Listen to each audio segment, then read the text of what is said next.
नमस्कार दोस्तों, आप सभी का स्वागत है हमारे यूट्यूब चैनल पट्टी की पाठशाला में। आज इस वीडियो में हम देखेंगे एसएससी एमटीएस में पूछे जाने वाले रीजनिंग के महत्वपूर्ण प्रश्नों को। यदि आप एमटीएस का फॉर्म अप्लाई किए हैं तो यह वीडियो आपके लिए अत्यधिक महत्वपूर्ण होगा, इसलिए दोस्तों आप लोग वीडियो को अंत तक जरूर देखना। तो देखिए दोस्तों, यहाँ पर हम देखेंगे तो यहाँ पर हमारे पास पहला प्रश्न दिया है, उस विकल्प का चयन कीजिए जो तीसरे वर्ण समूह से उसी तरह संबंधित है जैसे दूसरा वर्ण समूह पहले वर्ण समूह से संबंधित है। तो देखिए दोस्तों, यहाँ पर हमारे पास लेटर एनालॉजी का प्रश्न दिया है और यहाँ पर हमें बताना है कि इस प्रश्नवाचक चिन्ह के स्थान पर कौन सा लेटर होगा। तो देखिए दोस्तों, यहाँ पर आप सबसे पहले देखेंगे तो यहाँ पर हमारे पास दिया है CA अनुपाते GH और उसके बाद समानुपाते टी के उसके बाद अनुपाते प्रश्नवाचक चिन्ह। तो देखिए दोस्तों, आप यहाँ पर CA में ऐसा क्या करें कि यहाँ पर GH प्राप्त हो जाए, और वही नियम दोस्तों हम यहाँ पर T और K में लगाएंगे कि यहाँ पर प्रश्नवाचक चिन्ह के स्थान पर वह लेटर प्राप्त हो जाए। तो देखिए दोस्तों, आप यहाँ पर सबसे पहले C और A का लिखेंगे प्लेस वैल्यू। तो यहाँ पर C का होगा प्लेस वैल्यू 3 और A का होगा 1। उसके बाद यहाँ पर G का लिखेंगे तो यहाँ पर होगा 7 और H का लिखेंगे तो यहाँ पर होगा 8। अब देखिए दोस्तों, यहाँ पर हम देखेंगे तो यहाँ पर 3 में दोस्तों अगर हम 4 जोड़ेंगे तो यहाँ पर होगा 7, और उसके बाद इस 1 में अगर हम 7 जोड़ेंगे तो यहाँ पर होगा 8। अब उसी प्रकार से दोस्तों यहाँ पर हम आगे करेंगे तो देखिए यहाँ पर दिया TK, तो यहाँ पर दोस्तों हम T का प्लेस वैल्यू लिखेंगे तो यहाँ पर होगा 20। उसके बाद K का लिखेंगे तो यहाँ पर होगा 11। अब देखिए दोस्तों, यहाँ पर हम 20 में सबसे पहले क्या जोड़ेंगे, यहाँ पर दोस्तों हम 20 में सबसे पहले जोड़ेंगे 4। तो यहाँ पर 20 में 4 जोड़ेंगे तो यहाँ पर होगा 24। उसके बाद यहाँ पर दोस्तों हम 11 में अब जोड़ेंगे 7। तो यहाँ पर 11 में 7 जोड़ेंगे तो यहाँ पर होगा कितना, यहाँ पर 11 में 7 जोड़ेंगे तो यहाँ पर होगा 18। अब देखिए दोस्तों, अब यहाँ पर हम देखेंगे कि 24 और 18 किसका प्लेस वैल्यू होगा। तो यहाँ पर दोस्तों 24 होगा हमारा x का प्लेस वैल्यू और 18 होगा r का प्लेस वैल्यू। तो यहाँ पर दोस्तों प्रश्नवाचक चिन्ह के स्थान पर आएगा XR, जो कि ऑप्शन नंबर C में दिया है, तो यही C होगा हमारा करेक्ट आंसर। तो फिर चलिए दोस्तों, अब हम देखते हैं प्रश्न संख्या अगले को। तो देखिए दोस्तों, अगला प्रश्न यहाँ पर दिया है हमारे पास, दिए गए आकृति का ध्यानपूर्वक अध्ययन कीजिए और दिए गए विकल्पों में से उस संख्या का चयन कीजिए जो उसमें प्रश्न चिन्ह को प्रतिस्थापित कर सकता है। तो देखिए दोस्तों, यहाँ पर हमारे पास एक आयत दिया है और यहाँ पर बताना है हमें इस प्रश्नवाचक चिन्ह के स्थान पर कौन सी संख्या होगी। तो देखिए दोस्तों, आप यहाँ पर इस प्रश्नवाचक चिन्ह के स्थान पर संख्या पता करने से पहले आपको यहाँ पर देखना होगा कि यहाँ पर ऊपर 42 दिया है और नीचे 61 दिया है, यानी कि यहाँ पर 42 और 61 कैसे प्राप्त हुआ। तो देखिए दोस्तों, आप यहाँ पर 6 और 18 में ऐसा क्या नियम लगाएं कि यहाँ पर 42 प्राप्त हो जाए। तो देखिए आप यहाँ पर सबसे पहले लिखेंगे दोस्तों, यहाँ पर 6 का करेंगे स्क्वायर। उसके बाद यहाँ पर दोस्तों 18 में आप देंगे 3 से भाग। तो यहाँ पर 18 में 3 से भाग देंगे तो यहाँ पर कितना होगा, यहाँ पर होगा तो दोस्तों 6। तो यहाँ पर हम 6 का स्क्वायर करेंगे, यानी कि पहले वाली संख्या का स्क्वायर करेंगे। उसके बाद दूसरी वाली संख्या में 3 से भाग देंगे और जो आएगा उसे हम जोड़ देंगे इस पहली वाली संख्या के साथ। तो देखिए दोस्तों, यहाँ पर हो गया 6 का स्क्वायर प्लस 6। तो यहाँ पर दोस्तों 6 का स्क्वायर कितना होगा, 6 का स्क्वायर होगा 36 और यहाँ पर प्लस 6 करेंगे तो 36 में 6 जोड़ेंगे तो यहाँ पर होगा 42, जो कि यहाँ पर आगे दिया है। अब उसी प्रकार से दोस्तों यहाँ पर हम तीसरे वाले लाइन को करेंगे, यानी कि 7 और 36 में वही नियम लगाएंगे कि यहाँ पर 61 प्राप्त हो जाए। तो देखिए दोस्तों, आप यहाँ पर सबसे पहले 7 का करेंगे स्क्वायर। तो यहाँ पर आप लिखेंगे 7 का स्क्वायर। उसके बाद यहाँ पर करेंगे प्लस। अब यहाँ पर 36 में 3 से भाग देंगे तो यहाँ पर कितनी बार जाएगा, यह जाएगा दोस्तों हमारा 36 में अगर 3 से भाग देंगे तो यह जाएगा 12 बार में, यानी कि 12 तिहाई 36। अब देखिए दोस्तों, यहाँ पर 7 का स्क्वायर होगा 49 और उसके बाद यहाँ पर प्लस करेंगे हम 49 में जोड़ेंगे 12 को, तो यहाँ पर कितना होगा, यहाँ पर दोस्तों 9 में 2 जोड़ेंगे तो यहाँ पर होगा 11, 11 की 1 हासिल 1। उसके बाद 4 में 1 जोड़ेंगे तो 5, और 5 में 1 हासिल जोड़ेंगे तो यहाँ पर होगा 6, यानी कि 61, जो कि यहाँ पर आगे दिया है। यानी कि दोस्तों यह नियम हमारा अच्छे तरीके से फॉलो कर रहा है। तो यही नियम हम इस बीच वाले लाइन में लगाएंगे। तो देखिए दोस्तों, आप यहाँ पर देखेंगे तो यहाँ पर आपके पास क्या दिया है, यहाँ पर दोस्तों आप देखेंगे तो यहाँ पर आपके पास दिया है सबसे पहले 5। तो यहाँ पर हम करेंगे 5 का स्क्वायर, उसके बाद यहाँ पर करेंगे प्लस। अब यहाँ पर दोस्तों हम 15 में देंगे 3 से भाग, तो यहाँ पर 15 में 3 से भाग देंगे तो यह जाएगा 5 बार में। तो यहाँ पर हो गया दोस्तों 5 का स्क्वायर प्लस 5, तो यहाँ पर 5 का स्क्वायर होगा 25। उसके बाद प्लस में 5। अब देखिए दोस्तों 25 में 5 जोड़ेंगे तो यहाँ पर कितना होगा, 25 5 30, यानी कि इस प्रश्नवाचक चिन्ह के स्थान पर होगा 30, जो कि ऑप्शन नंबर ए में दिया है। तो यही ए होगा हमारा करेक्ट उत्तर। तो फिर चलिए दोस्तों अब हम देखते हैं प्रश्न संख्या अगले को। तो देखिए दोस्तों अगला प्रश्न यहाँ पर हमारे पास दिया है, अगला प्रश्न यहाँ पर हमारे पास दिया है, दिए गए विकल्पों में से उस संख्या का चयन कीजिए जो निम्नलिखित श्रृंखला में प्रश्न चिन्ह को प्रतिस्थापित कर सकती है। तो देखिए दोस्तों यहाँ पर हमारे पास एक श्रृंखला दी हुई है और यहाँ पर हमें बताना है कि इस प्रश्नवाचक चिन्ह के स्थान पर कौन सी संख्या होगी। तो देखिए दोस्तों आप यहाँ पर सबसे पहले देखेंगे तो यह सीरीज हमारी धीमे धीमे से आगे बढ़ रही है, यानी कि 18 के बाद 34, 34 के बाद 66 और 66 के बाद 130 और उसके बाद प्रश्नवाचक चिन्ह। तो देखिए दोस्तों आप यहाँ पर सबसे पहले क्या करेंगे, आप दोस्तों यहाँ पर 18 के बाद 34 प्राप्त करने के लिए आप यहाँ पर 18 में करेंगे 2 से गुणा, तो यहाँ पर कितना होगा, 18 दूनी 36, और इस 36 में आप करेंगे 2 माइनस, तो यहाँ पर होगा 34।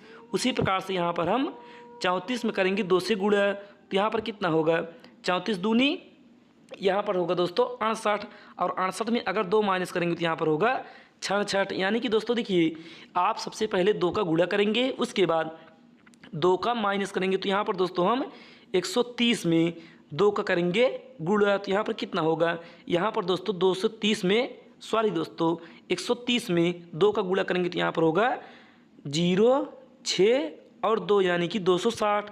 अब इस 260 में आप करेंगे 2 माइनस, तो यहाँ पर होगा हमारे पास 258, यहाँ पर होगा दोस्तों हमारा 258, यानी कि इस प्रश्नवाचक चिन्ह के स्थान पर आएगा 258, जो कि ऑप्शन नंबर डी में दिया है। तो ये डी होगा करेक्ट उत्तर। तो फिर चलिए दोस्तों अब हम देखते हैं प्रश्न संख्या अगले को। तो देखिए दोस्तों यहाँ पर चौथा प्रश्न दिया है हमारे पास, यदि परसों सोमवार होगा तो आज से 50 दिन पहले सप्ताह का कौन सा दिन था। तो देखिए दोस्तों यहाँ पर आपको बताना है कि यदि परसों सोमवार होगा, यानी कि आने वाले परसों को सोमवार होगा, तो यहाँ पर हम देखेंगे कि आज कौन सा दिन होगा। तो यहाँ पर दोस्तों अगर परसों सोमवार है तो आज होगा हमारा शनिवार, यानी कि आज शनिवार होगा तभी परसों हमारा सोमवार होगा। उसके बाद यहाँ पर आगे दिया है तो आज से 50 दिन पहले सप्ताह का कौन सा दिन होगा।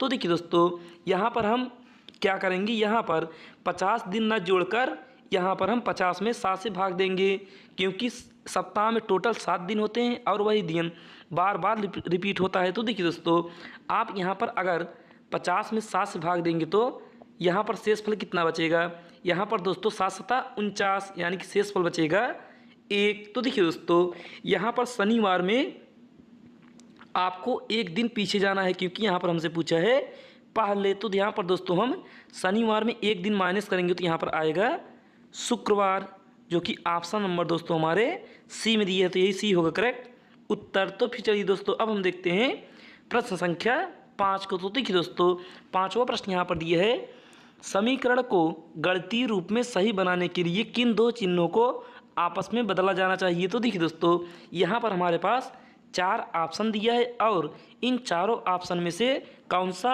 ऑप्शन इस समीकरण को संतुष्ट करेगा, यानी कि यहाँ पर हम इस ऑप्शन को रखेंगे और यहाँ पर हमारे पास 25 प्राप्त होगा। तो देखिए दोस्तों आप यहाँ पर सबसे पहले क्या करेंगे, आप दोस्तों यहाँ पर सबसे पहले यहाँ पर आप समीकरण को लिखेंगे तो देखिए दोस्तों यहाँ पर लिखेंगे, यहाँ पर हम लिखेंगे 12। उसके बाद पहले वाले ऑप्शन को लेंगे तो यहाँ पर गुणे के स्थान पर भाग और भाग के स्थान पर गुणा, तो यहाँ पर दिया है गुणा, तो यहाँ पर करेंगे भागे 6। उसके बाद यहाँ पर प्लस में दिए दोस्तों यहाँ पर 9, तो यहाँ पर हो गया 9। अब यहाँ पर दिया है भाग, तो भाग के स्थान पर करेंगे गुणे 3 और माइनस में 4। अब देखिए दोस्तों यहाँ पर इसे हम 12 में 6 से भाग देंगे तो यानी कि 12 में 6 से भाग देंगे तो यह जाएगा 2 बार में। उसके बाद यहाँ पर प्लस, अब यहाँ पर 9 का गुणा 3 करेंगे तो कितना होगा, 9 त्रिक 27। उसके बाद माइनस 4। अब देखिए दोस्तों 2 में 27 जोड़ेंगे तो यहाँ पर होगा 29 और 29 में 4 घटाएंगे तो यहाँ पर आएगा हमारे पास 25 यानी कि 25, जो कि ऑप्शन नंबर पहला होगा हमारा राइट आंसर, जो कि यहाँ पर गुणे के स्थान पर भाग और भाग के स्थान पर गुणा हम बदलेंगे। तो देखिए दोस्तों अब हम चलते हैं प्रश्न संख्या 6 पर। तो देखिए दोस्तों छठवां प्रश्न यहाँ पर दिया है, एक ही पासे की 3 अलग अलग स्थितियाँ दिखाई गई हैं, 4 दर्शाने वाले फलक के विपरीत फलक पर संख्या ज्ञात कीजिए। यानी कि दोस्तों यहाँ पर हमारे पास 3 पासा दिया है और यहाँ पर हमें बताना है कि 4 के विपरीत फलक कौन सा होगा। तो देखिए दोस्तों आप यहाँ पर तीनों पासों में से कोई 2 पासा उठा लेंगे, तो यहाँ पर हम पहले पासे और दूसरे पासे को उठा लेते हैं। तो देखिए दोस्तों यहाँ पर पहले और दूसरे पासे को उठाएंगे तो यहाँ पर हम सबसे पहले ढूंढेंगे इन दोनों पासों में कॉमन सतह कौन सी है। तो देखिए दोस्तों यहाँ पर देखेंगे तो यहाँ पर हमारे पास 2 सतह कॉमन है, 1 और 3, क्योंकि पहले पासे में दिया है और दूसरे पासे में, तो यहाँ से हम 1 और 3 को काट देंगे, तो यहाँ पर जो बचेगा वही होगा एक दूसरे के विपरीत। तो देखिए दोस्तों यहाँ पर बचेगा,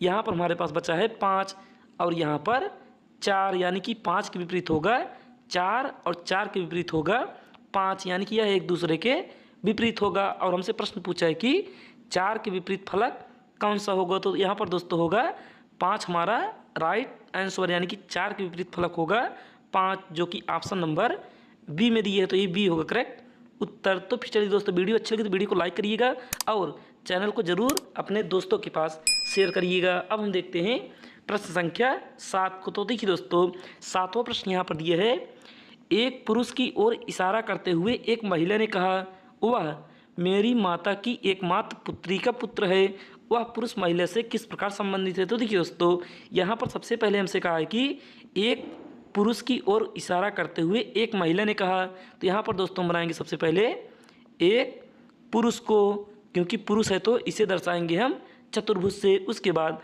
एक महिला ने इशारा करते हुए कहा, तो महिला होगी वृत्त में। अब उसके बाद यहाँ पर आगे दिए दोस्तों, आगे यहाँ पर पढ़ेंगे तो वह मेरी माता की एकमात्र पुत्री, यानी कि महिला की माता की एकमात्र पुत्री, यहाँ पर महिला की होंगी एक माता और एकमात्र पुत्री, यानी कि वह महिला स्वयं होगी। उसके बाद पुत्री का पुत्र, यहाँ पर दोस्तों बनाएंगे हम उस महिला का पुत्र, और उस महिला का पुत्र होगा दोस्तों वही आदमी, यानी कि वही पुरुष जो वहाँ पर इशारा कर रहा है। तो यहाँ पर यह पुरुष होगा, यहाँ पर आ जाएगा, तो यहाँ से दोस्तों हम इस पुरुष को यहाँ से हटा देते हैं। तो देखिए दोस्तों अब हमसे प्रश्न पूछा है कि उस पुरुष का उस महिला से क्या संबंध है। तो यहाँ पर दोस्तों हम बताएंगे तो यहाँ पर महिला का वह पुरुष लगेगा पुत्र, यानी कि यह होगा हमारा पुत्र, जो कि ऑप्शन नंबर सी में दिया है, तो ये सी होगा करेक्ट उत्तर। तो फिर चलिए दोस्तों अब हम देखते हैं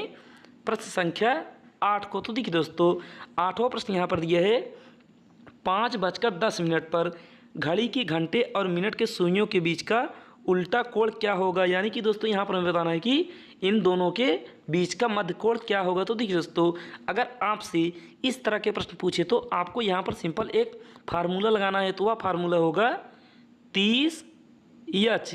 उसके बाद दोस्तों यहाँ पर मध्य का बताना है, तो यहाँ पर करेंगे माइनस और 11/2 और गुणे में मिनट। तो देखिए दोस्तों यहाँ पर अब हम इसे यानी कि इन सभी मानों पर दिए हुए प्रश्न के अनुसार रखेंगे। तो देखिए दोस्तों यहाँ पर आप सबसे पहले लिखेंगे 30, उसके बाद एच के स्थान पर करेंगे 5, उसके बाद माइनस 11/2 और मिनट के स्थान पर करेंगे 10, क्योंकि यहाँ पर घंटा हमारा 5 है और मिनट 10 है। अब देखिए दोस्तों, यहाँ पर हम 2 से काटेंगे 10 को तो यह जाएगा 5 बार में, और 11 का गुणा 5 करेंगे तो यह होगा 55। उसके बाद यहाँ पर माइनस, अब 30 का गुणा 5 करेंगे तो यहाँ पर होगा 150। अब देखिए दोस्तों, यहाँ पर हम 150 में 55 घटाएंगे तो यहाँ पर हमारे पास आएगा 95 यानी कि 95, जो कि ऑप्शन नंबर डी में दिया है। तो ये डी होगा हमारा करेक्ट उत्तर, यानी कि 95 डिग्री होगा इन दोनों सुइयों के बीच का कोण। तो चलिए दोस्तों, अब हम देखते हैं प्रश्न संख्या 9 को। तो देखिए दोस्तों, 9वां प्रश्न यहाँ पर दिया है, यक्स 15 मीटर दक्षिण की ओर चला। तो यहाँ पर दोस्तों हम बनाएंगे यक्स को 15 मीटर दक्षिण की ओर, तो दक्षिण होगा हमारा नीचे, तो यहाँ पर होगा दोस्तों 15 मीटर दक्षिण की ओर। और उसके बाद फिर बाईं ओर मुड़ा और 15 मीटर गया, तो यहाँ पर बनाएंगे हम 15 मीटर। और फिर वह बाईं ओर मुड़ा और 15 मीटर चला, तो यहाँ पर 15 मीटर ऊपर की ओर जाएगा, यानी कि अगर पूरब की ओर जाता है तो उसका बायां होगा उत्तर की ओर, और वह गया 15 मीटर। उसके बाद दोस्तों यहाँ पर हमें बताना है कि वह प्रारंभिक स्थान से कितनी दूर और किस दिशा में है। तो देखिए दोस्तों, यहाँ पर हो गया यह प्रारंभिक स्थान, और यहाँ पर इन दोनों के बीच की दूरी, यानी कि यहाँ पर इसकी और इसके बीच की दूरी होगी 15 मीटर, क्योंकि यहाँ पर दोस्तों नीचे 15 मीटर है तो ऊपर भी 15 मीटर होगा। और दोस्तों यह होगा हमारा पूरब में, क्योंकि यहाँ पर 15 मीटर पूरब में, तो यहाँ पर ऑप्शन होगा हमारा सी राइट आंसर। तो फिर चलिए दोस्तों, अब हम देखते हैं प्रश्न संख्या 10 को। तो देखिए दोस्तों, 10वां प्रश्न यहाँ पर दिया है, अमित अपनी कक्षा में शीर्ष से 7वें और नीचे से 26वें स्थान पर है, कक्षा में कितने छात्र हैं। तो देखिए दोस्तों, अगर आपको रैंकिंग का ऐसा प्रश्न पूछे जो नीचे से या फिर ऊपर से या फिर दाएं से या फिर बाएं से रहे, तो उसमें आप एक सिंपल फार्मूला लगाएंगे, टोटल संख्या बराबर लेफ्ट प्लस राइट माइनस 1। अब देखिए दोस्तों, यहाँ पर हमें निकालना है टोटल, तो यहाँ पर यल के स्थान पर लिखेंगे हम 7, उसके बाद यहाँ पर आर के स्थान पर लिखेंगे हम 26, और यहाँ पर करेंगे -1। अब देखिए दोस्तों, यहाँ पर 7 में 26 जोड़ेंगे तो यहाँ पर कितना होगा, यहाँ पर होगा 33, और यहाँ पर करेंगे -1, तो यहाँ पर दोस्तों होगा 33 में 1 घटाएंगे तो यहाँ पर होगा 32, यानी कि 32 होगा हमारा राइट आंसर, जो कि ऑप्शन नंबर डी में दिया है। तो ये डी होगा करेक्ट उत्तर। तो फिर चलिए दोस्तों, अब हम देखते हैं यहाँ पर दोस्तों, अब हम अगर आपको हमारी दोस्तों सभी प्रश्न अच्छे समझ में आए तो वीडियो को ज़रूर एक लाइक करिएगा, और चैनल को अभी सब्सक्राइब नहीं किया तो कृपया करके ज़रूर जाकर चैनल को सब्सक्राइब कर लीजिएगा, और बेल आइकन को ऑल पर जाकर क्लिक करिएगा, क्योंकि मैं डेली इसी समय इस चैनल पर ऐसे ही वीडियो अपलोड करता रहता हूँ। तो और दोस्तों, और अपने फ्रेंड के पास इस वीडियो को ज़्यादा से ज़्यादा शेयर करिएगा, क्योंकि हमें इससे मोटिवेशन मिलता है। तो फिर चलिए दोस्तों, अब हम मिलते हैं अगले क्लास में कुछ महत्वपूर्ण प्रश्नों के साथ। आज के लिए बस नहीं, धन्यवाद।